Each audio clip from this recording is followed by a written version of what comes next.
నందికట్కూరు నియోజకవర్గంలోని జోపాడు బంగ్లా మండలం తంగడంచ గ్రామంలో పెద్దకుంట చెరువు దగ్గర నిర్వహించిన జలధార నీటి భద్రత కార్యక్రమంలో నందికట్కూరు శాసనసభ్యులు గిత్తా జయసూర్య పాల్గొన్నారు. ఈ సందర్భంగా ఎమ్మెల్యే మాట్లాడారు.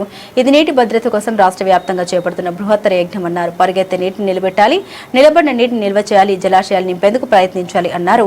ప్రతి నీటి బొట్టును ఒడిసి పట్టేలా చూడాలని చంద్రబాబు స్పష్టం చేశారు. గ్రౌండ్ వాటర్ అంతా కూడా లోపలికి దాదాపు కొన్ని ప్రాంతాల్లో 10 మీటర్ల నుంచి 15 లీటర్ల లోపలికి కూడా ఇంకిపోయినటువంటి సందర్భం ఉంది.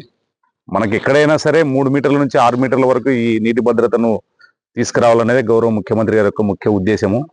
ఎక్కడికక్కడ కుంటలు, చెరువులు అన్నిటిని కూడా డీసిల్టింగ్ అంతా కూడా చేసి గ్రౌండ్ వాటర్ ఏ విధంగా అయితే 3 మీటర్ల నుంచి 6 మీటర్లలోకి అందుబాటులోకి తీసుకురావడానికి ఈ కార్యక్రమం యొక్క ముఖ్య ఉద్దేశము.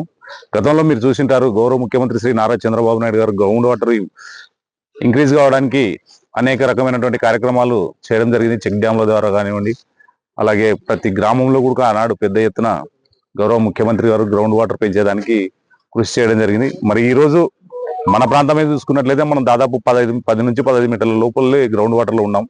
మనకు పైన 3 మీటర్ల నుంచి 6 మీటర్ల వరకు గ్రౌండ్ వాటర్ తీసుకురావడానికి ఈ కార్యక్రమం యొక్క ముఖ్య ఉద్దేశం. కాబట్టి దీని అన్నిటి కూడా రాష్ట్ర ప్రభుత్వం ఎంతో ప్రతిష్టాత్మకంగా తీసుకుని రైతులకు నీటి భద్రత కల్పించాలి, అది నీటి సంఘాల బాధ్యత అని చెప్పేసి ఈరోజు శ్లోకంతో ఈ జలధార కార్యక్రమాన్ని ఈరోజు రాష్ట్ర వ్యాప్తంగా స్టార్ట్ చేయడం జరిగింది. దీనికి గౌరవ ముఖ్యమంత్రి గారి యొక్క సహాయ సహకారాలు సంపూర్ణంగా ఉన్నాయి. ఎందుకంటే మనకు గ్రౌండ్ వాటర్ ఇంకిపోతే అనేక రకమైనటువంటి సమస్యలు ఉత్పన్నం అవుతాయి. కాబట్టి ఉన్నప్పుడే మనం గ్రౌండ్ వాటర్ ఏ విధంగా పెంచుకోవాలన్నదే ముఖ్యమంత్రి గారి యొక్క ముఖ్య ఉద్దేశం అని చెప్పేసి ఈ సందర్భంగా అందరికీ తెలియజేస్తాం. డీసిల్టింగ్ చేస్తాం. చెరువులు కానీ వాగులు కానీ ఎక్కడికెక్కడ మనం కుంటలు కానివ్వండి,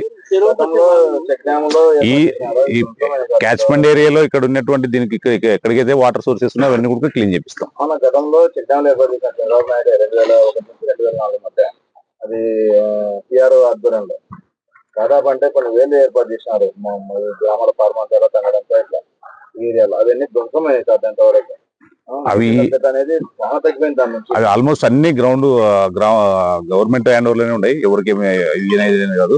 అవి ఎక్కడెక్కడ ఏమేమి ఉన్నాయి అనేది మైనింగ్ ఎంఐ వాళ్ళకి చెప్పేసి మొత్తం అనుకుంటూ అన్ని ఐడెంటిఫై చేసి మీరు చెప్పినట్లు ఐడెంటిఫై చేసి వాటిని ఏ విధంగా భద్రత పరచాలి, దానిలో ఏమన్నా మరమ్మతులు ఇంకా ఏమన్నా చేయాల్సిన అవసరం ఉంటే వాటన్నిటి కూడా పరిగణలోకి తీసుకొని గౌరవ ముఖ్యమంత్రి గారి దృష్టికి తీసుకెళ్లి దీని యొక్క సొల్యూషన్ తీసుకొస్తాం.